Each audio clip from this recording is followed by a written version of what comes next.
UCB Life Issues with Paul Hammond.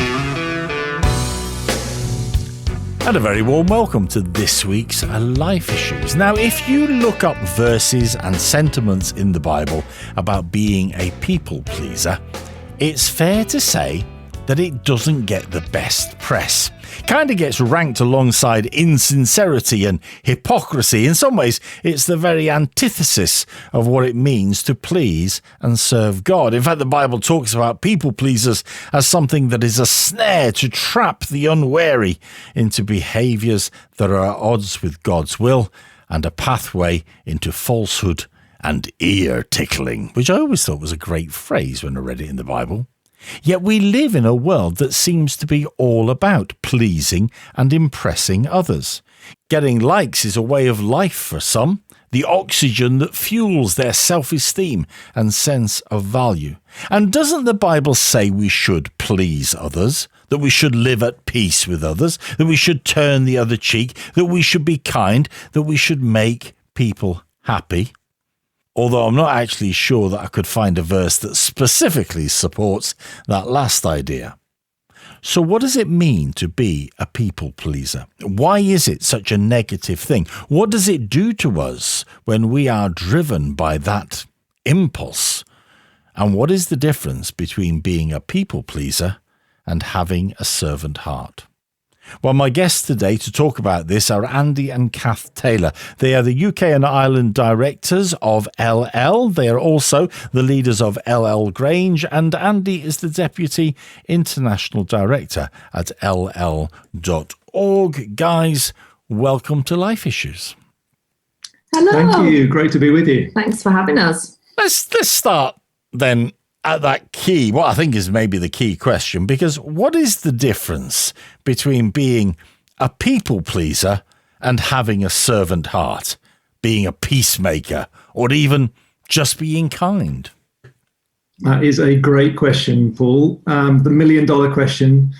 I guess it's tricky to work out on one level because the thing itself that you're doing could look the same, right? You could do something nice for somebody, like if I was really feeling particularly generous, I might wash your car. I mean, it's unlikely that'll happen, but I might well decide one day I'll wash Paul's car because it looks really dirty or whatever. And I could do that genuinely because I want to serve you and I want to bless you. Or I could do that because I just am desperate for someone to be pleased with me and to, give me some plaudits and some attention and all of that kind of stuff. So the thing itself that we do can look the same. So to me, it comes down to more of the heart issue, like what's really going on in the heart. Yeah, I think for me, it comes down to what's driving the desire to people please or to keep people happy. And I think, if I look at my own life, often it deeper. There's a deeper insecurity. There's a deeper need. There's a driving force within that's trying to maybe earn something or is maybe a little afraid of upsetting people. So I think once you start to look at it and once you start to look at why you people please, there can be quite a depth underneath it. Would it be, and this is perhaps a little simplistic, but would it be fair to say that on the one hand, you've got that sort of servant heart comes from a position of confidence and strength and from a position of understanding yourself, looks to bless others. The people pleaser is perhaps desperate to find approval, and it's actually coming from a position where the foundation is weak.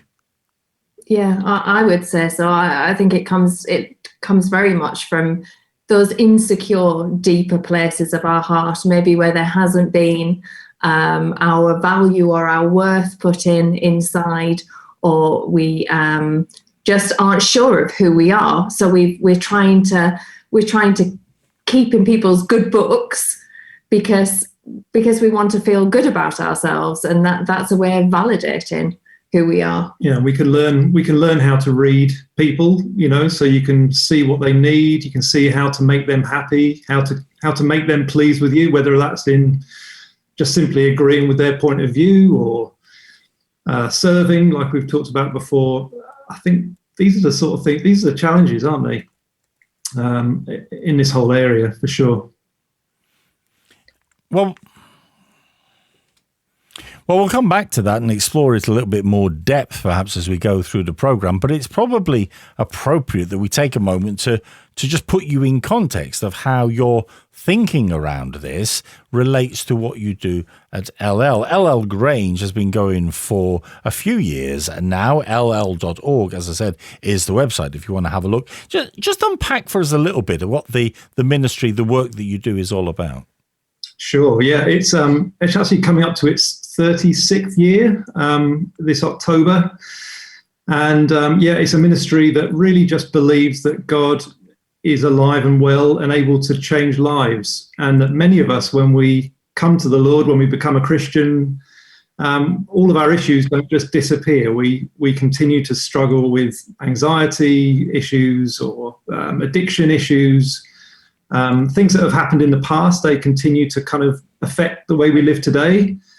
And so our centres that we have all around the world now are places that people can come to really just do business with God about those things and to start to talk about those things. Often we try and hide them away.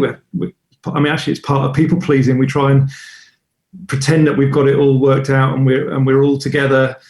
And we look around at people maybe in our church and we think, well, they all look like they've got it all together. And if they only knew what was really going on inside of me, they'd probably kick me out, you know.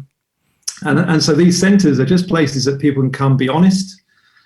We do a lot of teaching, Bible-based teaching, about the way that these things of our life can impact us and the fact that God is a healing God, that he can restore and make new. So that's really what we're passionate about, as well as helping to train people in the churches so they can minister to people themselves. And would it be fair to describe what you do, Cath, as counselling, as therapy, as a sort of spiritual enhancement of addressing those insecurities that people often think, oh, well, I'll have some CBT for that? Yeah. Well, do you know, I mean, the very core of LL, we are very passionate about this has to be a work of the Holy Spirit. So we do, we talk with people come and they share their lives. We want it to be a safe, welcoming place where very important to us that it's prayer filled. So often people say when they come through the doors that they feel at home. I don't think that's just because it's homely. I think it's because it's a sense of the Lord's presence. That's what our real prayer is as a team. And then it's a safe place where with some of our ministry team who are trained and very highly confidential, you can unpack some of the things in your life. You can talk about some of the traumas or the things that have happened, the painful things, and there's a safe place to really look at that, but with the Lord. So we might talk about things that happened in our childhood, but not quite in the same way as maybe therapy, just because it is so prayer-filled and we are saying somebody's putting it out there to the prayer ministry team, but really to the Lord and saying, Lord, now would you come into these places and bring your healing? So maybe where there's been traumas or there's been a lot of pain or hurt, or we use the word lack a lot, meaning that people have just got gaps and voids in their lives of love and nurture and knowing who they are. And that's not something that, however lovely we are as a team, we can fill, but we do believe the Lord and we do see the Lord bring his healing into those places. And of course, it is areas of lack like that can feed into core values, Andy, that make us into, well, we can carry a whole load of things, can't we, as a consequence, but being a people pleaser, feeling that we need to get our approval from getting every word right and every action right, always being there to keep people happy, those are the very sort of things that can build that sort of false foundation and insecure foundation in our lives. Yeah, absolutely. I mean, we see in all of our lives, we know that we have these very deeply held beliefs, and that might not always match up with what God says, but it feels very true to us. So we often, as Christians, have this conflict. Like, we know what the Bible says, we know what we heard in the sermon on Sunday, that God loves us, there's this beautiful, unconditional, passionate love from God towards us, but it goes kind of into our ear and into our brain, and it starts to sink a bit deeper, and it clashes then with a deeper belief that says, well, no, I have to earn love. Love is conditional. Maybe that's the environment we grew up in, where I was loved if. And so there's a deeper belief in us. Now, as long as that belief is in place in our heart, that makes it very difficult for us in our relationship with the Lord, So, and like you say, that then can lead us towards this people-pleasing thing where we're now striving and trying to earn, which is the driving force for the behavior. So it's allowing the brilliant news, the great news of the gospel is much bigger than the fact that Jesus saved us, which is amazing in itself, but also that he came to give us abundant life now, that he can bring freedom into our life now. So, the hope of the message, even that we're talking about today, is that even if we are a bit of a people pleaser, and there are reasons why, which I guess we'll unpack a little bit as we talk through, that there is an answer to that. There is that the Lord can restore those deeper places and make those new, so that we can enter a new way of freedom, that we could learn to maybe even say no to stuff. We could learn how to express our own opinion. Beliefs are powerful for sure. You're listening to UCB Life Issues. I'm Paul Hammond. My guests this week are Andy and Cath Taylor. They're from LL Grange. LL.org is the website. They're the UK and Ireland directors of LL, as well as running and leading LL Grange. And as you heard there, some of the point of what they do is to try and help people identify what's going on in their heart, in their mind, in their life experience, and that leads them into places of perhaps negative behaviours, perhaps even destructive behaviours. One of the big problems has to be, though, doesn't it, that we don't always realise, as we're talking about people pleasing today, we don't always realise we're doing it, because the behaviour of people pleasing and being a servant can appear very similar. Like you said, Andy, we don't always realise it's one or the other. And often in church, people will reinforce the behaviour because, brilliant, you're willing to step forward. The pastor loves you, you'll do the job. Yeah. That's right. I think I like it when people please me. I like it when people, do what I want. Yeah, I like it when Andy's people pleasing. It doesn't happen very often. But the reality is I think it's what you just said, really. It's coming to this place of freedom, that we can be free to be who God made us to be. And in the same way that God gave us a free will and he gives us freedom to be with him, there should be that freedom in relationships. And I think it is a tricky thing to work out sometimes. And we can, if we analyze it too much, we can definitely get lost in, am I people pleasing? Am I doing this out of pure love? Is this driven by fear? Is this driven by earning? Is this driven by the Holy Spirit? And we can get confused. I think for me, at the end of the day, as I've walked through this, it's coming to a place of peace and saying, Lord, just help me see it, even with hindsight, when I'm doing it wrongly. But how?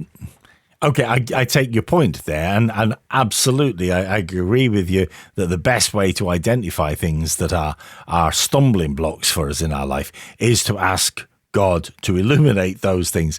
Absolutely. But there has to be, perhaps not just in ourselves, but perhaps there has to be an ability for us to recognize behaviors in others. So how do we identify? I mean, what does people-pleasing look like? What identifies it as that rather than the more positive behaviors? Yeah, I think that there's definitely fruit that you'll see from people pleasing in an unhealthy way, not the servant-hearted stuff that we aspire to, that kind of other person centeredness, selflessness.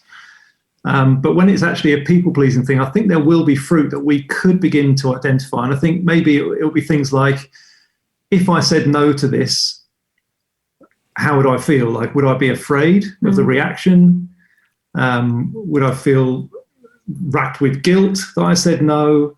I think there'll be things like, somehow with people pleasing, it's like we do lose something of ourselves. Like we lose our own opinion, our own ability to say what we feel about stuff. I think tiptoeing around people, I think we can all relate to that feeling where there's just a person that you have to tiptoe around, don't you think? Yeah. And you just know subconsciously that there's a lack of freedom in being yourself.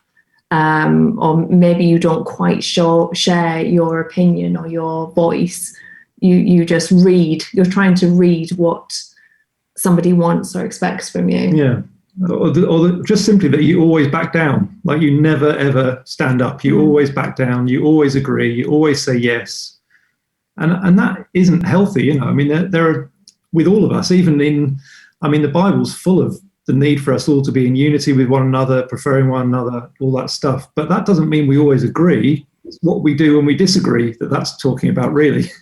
Unity is easy when we all agree, but not so easy when we don't. And is there an element of this? Because I suppose it's easy to assume that the person who is a people pleaser, that they are people pleasing because of weakness within them. That we can assume that there's probably a degree of truth to that.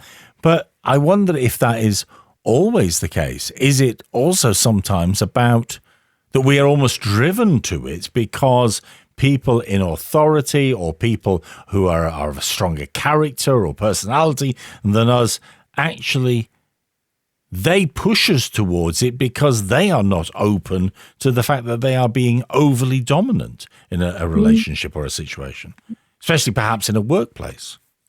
Yeah, I guess the point with that, though, then is still comes back to us of God made us who he made us, and there should be that freedom to still be able to stand up and to speak truth and to push back in a sense, even if they are in authority over us. Yeah.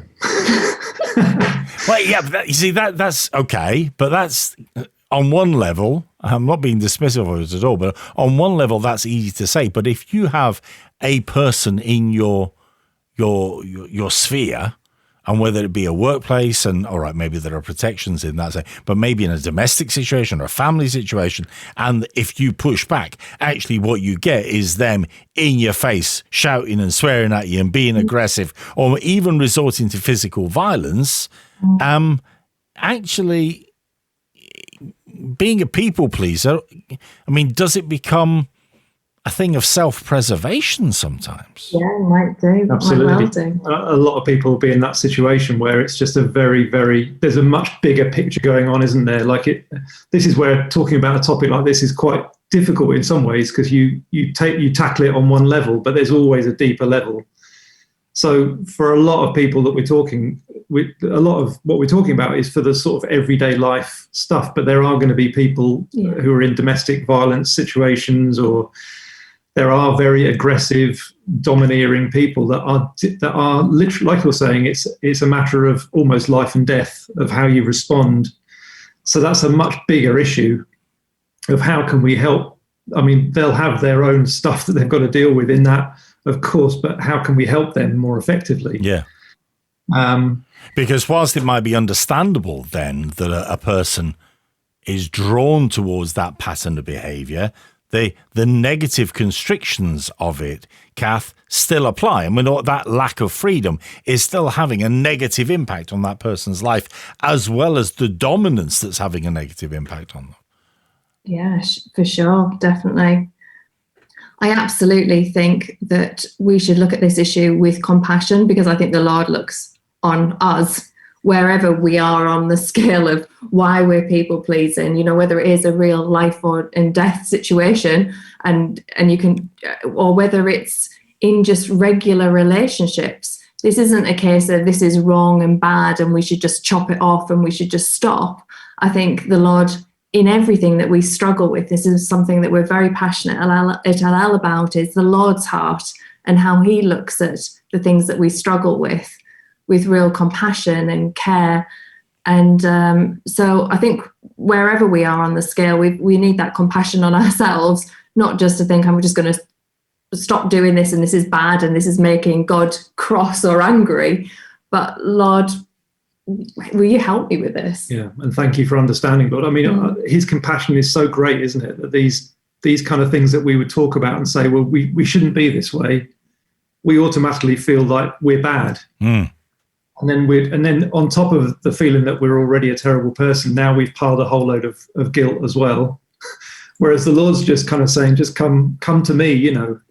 And I think if we were to look into his eyes in those moments, we wouldn't see you bad person. You'd see compassion and care and let me help you out of this quagmire that you've got into. And in some ways, that's why we talk about this, to identify it either in ourselves or in others, not to condemn, but to actually be able to say, look, we all need to address these things so that we can grow. It's about a positive development, not a negative condemnation. Again, it's a bit like the difference between people pleasing and having a servant heart. One is a thing of positive and of strength and of growth. The other is negative and destructive. And understanding the way to respond to those is just as important. So what do we think is the impact if we fall into a habit or a philosophy or a pattern of being someone who is first and foremost out to please others, who's driven by a desire to keep those around us happy, whether they expect that or not, whether it's external impetus or whether it's an internal driver that takes us to that point? What is the impact of that on, well, let's start with our relationship with God first, because what does it do about our understanding and our relationship with God when we are driven by that sort of motivation? Well, I think if we're not careful, we can end up in a situation where we're almost, it sounds strange, but people-pleasing God. We're doing the same thing. We're tiptoeing around God. We're trying to keep him happy. If we've got into a habit of doing that very much in our lives, then it's just a natural thing, something that we're not even aware that we're doing it. But we're treating God like he's somebody that we've got to stay in the good books with, which obviously there's an element of fear of God and all of that, but he does want relationship with us and he does want us to come as we are. And obviously we move on from that and we put things right in our lives and we seek to grow with him. But that initial coming to him with our struggles, we have to come as we are. So I think when it's become a habit, it can become a habit with God as well. I think when we look at people pleasing, I think there are a couple of key reasons why. I mean, this isn't an exhaustive list, but I think one big driving force is fear. So we're afraid of, maybe through life experiences, we're afraid that if we don't keep people happy, they'll react, right? We were just talking about that. And we don't want that reaction. So maybe we expressed our opinion before and we got absolutely blasted for it. Or we said no to somebody before, we got absolutely, punished for that. So we very quickly learn, right, okay, well, fear is now driving me to agree, to do what you want, to keep you happy. And the other area we would say is probably lack, what we've missed that we're trying to fill through the approval of others. And I think while those two things exist, while that fear and that lack exist, whether it's one or the other or both or whatever, that can easily be projected onto God. So I'm afraid that if I don't do what God says, that he's going to beat me, that he's harsh, that he's abrupt, that he's just waiting there with a big stick waiting to whack me when I get it wrong. So I'm now terrified. I've taken the fear of the Lord to a whole other level here where it's not supposed to go, where I'm literally terrified of doing something wrong. Or I'm striving with God to say, can't you see I'm working, so that we'll gain that approval from God. So I think it will impinge on our relationship with him, which must be a big deal for him too, as our Heavenly Father. Yeah, because it is fair to say, I mean, the three of us have knocked around the church for more than a couple of weeks. It's fair to say that there are some very easily identifiable theologies and philosophies within church denominations and church groups that fundamentally play on the work hard and please God, or please God because otherwise he's going to hit you with a big stick. That fear and earn approval motivation, it's in a lot of theology, isn't it? Yeah. So if you've grown up in an environment where your whole understanding of authority or parenting, so we talk about God being the father, if that's been your experience, it's just so easy to project that onto God. It's not necessarily something that you are even aware that you're doing, but that tiptoeing around that, I've got to keep God happy. I've got to, present in my best Sunday dress to him with, we just do it. And so much of what holds us back in our relationship with God is that wrong perception of him. The flip side of that, though, Andy, is that, there is a responsibility on us to give ourselves to serve God and give ourselves to follow his ways and to pursue holiness. And all of that's there as well, isn't it? Absolutely. And you can bring out dozens of scriptures about those things, about laying your life down, no longer I that live, but you that live through me, and, preferring one another. All these scriptures can be used. And this is where, again, it comes down to the heart. And this is where we need the Lord's help, because we want to be a people that absolutely do whatever the Lord's asking us to do and calling us to do, and to do it wholeheartedly, not out of a place of fear and not out of a place of, I just want to be accepted by God, but really as my offering of worship to him, that I know this is going to delight him, that I know he's given me free will, and I'm willfully using that to bless my King, to honor my God. So that's where we need to get to. So it is a case of, I guess, that honesty of, Lord, show me my heart here. Am I afraid of you? Have I got a wrong picture of you? Am I projecting onto you because of things that have happened in my past that I need help for? And I suppose that when we do that, one of the things it does is create an imbalance in the relationship, an imbalance in our understanding of God's love and grace and call to our lives. And it's exactly the same with relationships that are around us. If we are presenting ourselves in a never confronting, never challenging, never saying our own way, but always just being a people pleaser in a relationship, it's going to create an imbalance. And that's a negative thing, Cath. Yeah, because again, we want to be free to be our true self. And as soon as we have to present ourselves or are afraid to be ourselves, then we're struggling, aren't we? The relationship's not free. It's not how God intended relationships to be. It's not genuine either, is it? And if you haven't got a genuine relationship, then that's going to have an impact on not just how you think about yourself, but it's having an impact on how other people are thinking about you. You're creating obstacles for your life all the time. You're living like that, aren't you?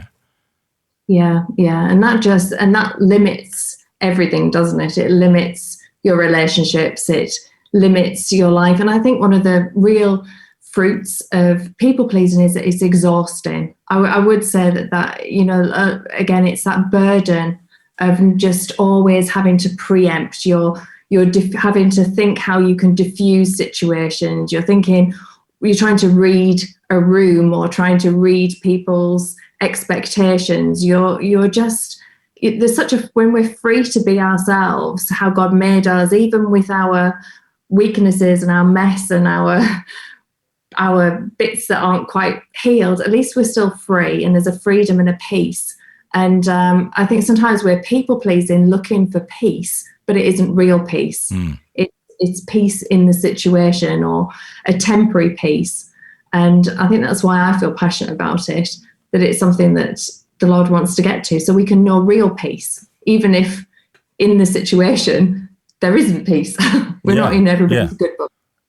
Because it's almost like a paranoia, isn't it? Yeah. It is, because even if the person standing in front of you really wants you to say what you think, speak your mind, be the person you are, be free in God. If you are driven with this feeling that you have to continually earn approval, then you're making all sorts of negative and inaccurate assumptions about the people that are around you. And as a consequence, you're damaging, again, it's putting a stumbling block, like that phrase today, apparently, but it is putting a stumbling block in the pathway of the relationship. Yeah, I was just going to say as well, in relationships, you want relationships. You want a relationship with the real person. So if a person is, even from the other perspective, you're reading everything I'm saying, or you're judging how I'm going to react, so then that's how you respond. There's just not that. That's not genuine. There's nothing to build on that. And you do pick it up, don't you? I think we do know really inside when somebody isn't being genuine. It might be nice for a while, but we really do. Real relationships, you want the real person. You're listening to UCB Life Issues. I'm Paul Hammond. My guest this week, exploring the idea around the lack of authenticity and the struggle that can come to life if we find ourselves driven by whatever reason into a place of being a people pleaser, wanting to gain approval because we keep people happy, wanting to keep people happy by never expressing what we really feel. When we surrender or have removed from us the freedom to be the people God wants us to be. And so when we think of the fact that God wants us to be a people that are free, and he wants to provide that by maybe healing some of the root issues that drive us to that place, or by liberating us from it, or just by letting us see that we're allowed to say our piece and ask our questions and have our doubts, even about our faith. When I discover that then, Andy, I mean, that's it. The gloves are off. I'll say whatever I want now, and I don't care what you think, because I'm not going to be a people pleaser. I'm just going to do it. That's not necessarily the right response, is it? Probably not going to help much, no. Going from one extreme to the other is not the ideal world here. I mean, and this is where we need to be able to find our voice. Like, if we're trapped in this people-pleasing cycle, then we've lost our voice a little bit. So it's important that we can find that voice so that we can disagree if we disagree. We can say no if we need to say no. But we need to learn how to do that, I mean, with everything in our Christian walk, actually, with the character of Jesus displayed, right? So the fruits of the Holy Spirit are the character of Jesus being worked out in our life, that they're not self-generated, by the way. These are coming out from the work of God in us. So if we're going to start saying no, or if we're going to disagree, the key thing is that we do that with kindness, with understanding, with love, that it has the hallmark. I mean, Jesus didn't agree with everybody by a long stretch. You know, he was quite happy to speak his mind, but his character always came through in that. And that's our goal, really. That's easier said than done. I mean, let's be honest about it. And it's not always easy to see how to do that, or to understand how to do that, because very often, if we have been in a place where we have felt repressed, when we realize that and we feel liberated from that, we swing to the other extreme, Cath. It's just like, I'm set free now, I'm going to run riot. And to find that sort of center of the pendulum really is as much work as it is to find a path out of bondage. Yeah, I think it's been kind to yourself and compassionate, gracious to yourself, to realize that you're going to get it wrong. You're going to go to another extreme. You're going to, like you say, feel like, yeah, I can be free to be me, and now here's everything I think on everything, and that, like you're saying, that's another extreme. But we're going to get it wrong. And I think the Lord's heart is so much kinder and more gracious than sometimes we project onto him, and just drawing close to him and saying, Lord, I got that wrong, help me to learn. I think also having friends alongside that we can be honest with and say, look, this has been a struggle in my life. I'm realizing that that I do have a voice and I can speak. Will you help me? Will you guide me in this? Tell me when I'm getting it wrong, when I'm overstepping boundaries. Yeah, because, I mean, let's be honest, even the Apostle Paul on occasion overstepped the boundaries. Anybody that could fall out with Barnabas, obviously they had a couple of issues that were still running in their lives. So it is, you said there, Andy, it's about kindness, about reflecting the heart of Jesus. It's about ensuring that we are, I suppose, again, it's finding the right motivation, isn't it? Because if people-pleasing is a motivation of fear or approval, then standing up for ourselves, but doing it in the right way, it is about love and wanting the best for those that we are imparting to, as well as ourselves. Yeah, absolutely, and that is where the challenge comes, and so we do need help with that. I mean, clearly, like Cath was saying, we need other people that we can ask. You know, how is it okay the way I said that? Also, prayer. I mean, we can't underestimate the power of prayer. Lord, help me to say no, or help me to express what I feel in a right way. And the truth is, I guess, that as we start to do that, I mean, people like people pleasers for a reason.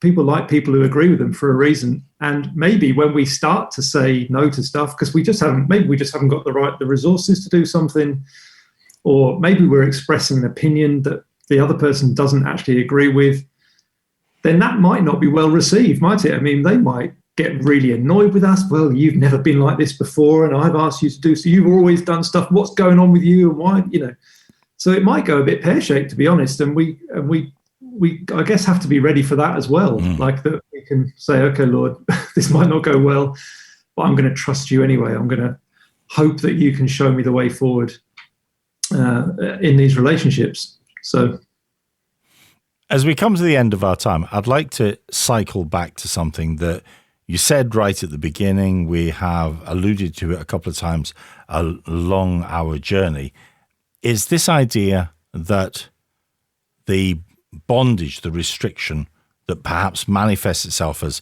being a people pleaser, it can manifest itself in other ways, that it comes from areas of lack within us. And that's not to condemn us because of that area of lack, but it's just to acknowledge the reality. There are voids, there are holes, there are things missing, there are things that have been damaged or hurt or scarred and so on.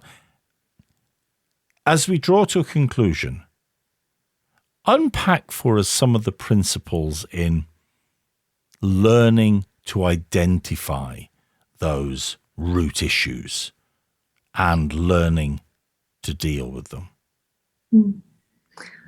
I think a good way to start is, because a lot of these things will be subconscious, and it'll be behaviors that we won't even realize that we're doing. So it's starting to say, Lord, if this is an issue in my life, help me to see where I'm doing this. Help me to recognize it. So, you know, the other day, when do I ever say no to people? Am I able to have my voice and share my opinion? And if not, then it's just drawing closer, Lord, and saying, well, Lord, why would that be? Why would that be? Why? And often it won't be with, well, it could be with everybody that you people please, but it could well be with just certain people, that they remind you of somebody in your life, or there's something about them or their personality that you find yourself in a more tense situation with them. You feel more tense around them. It acts as a trigger.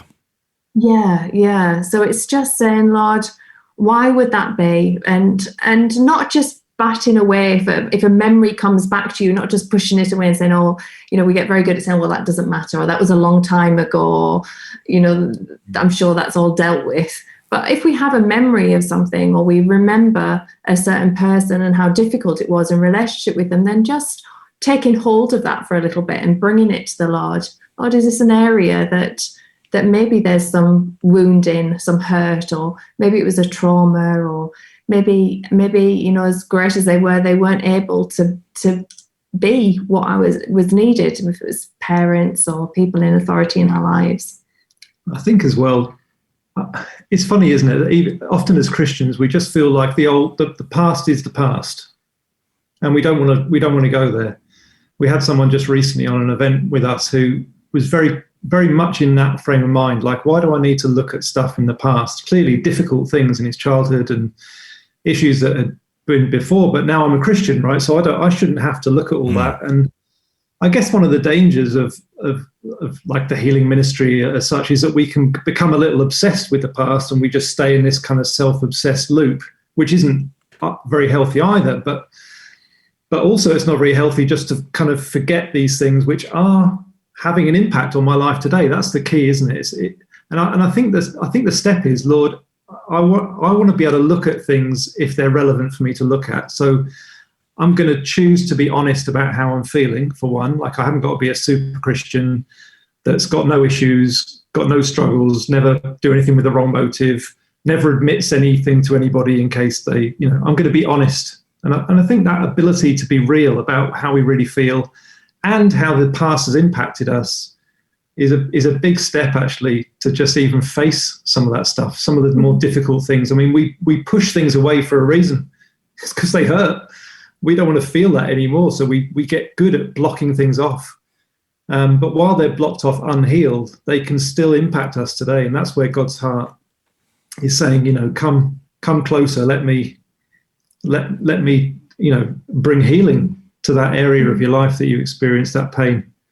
Yeah. And part of that healing journey would be needing to forgive the people that have been involved in that, so if there was somebody who was very harsh with us or very crushing of us, of our voice or our, in the present, but also in the past, then it's a case of bringing that to the Lord and saying, Lord, I choose to forgive them. Yeah. And to release them, both those people, the people in the present, but the people in the past as well. And releasing them and choosing to forgive them is a powerful, powerful part. And then saying, Lord, would you come in and would you heal my spirit, Lord? Would you heal anything that's been broken and crushed inside, any insecure places, Lord? Would you rebuild? We love Isaiah 61 and how it talks about rebuilding the ancient ruins. And sometimes inside those ancient ruins that are just insecure and need rebuilding. It'd be very easy to fall into a pattern of simply condemning ourselves as a people pleaser, wouldn't it?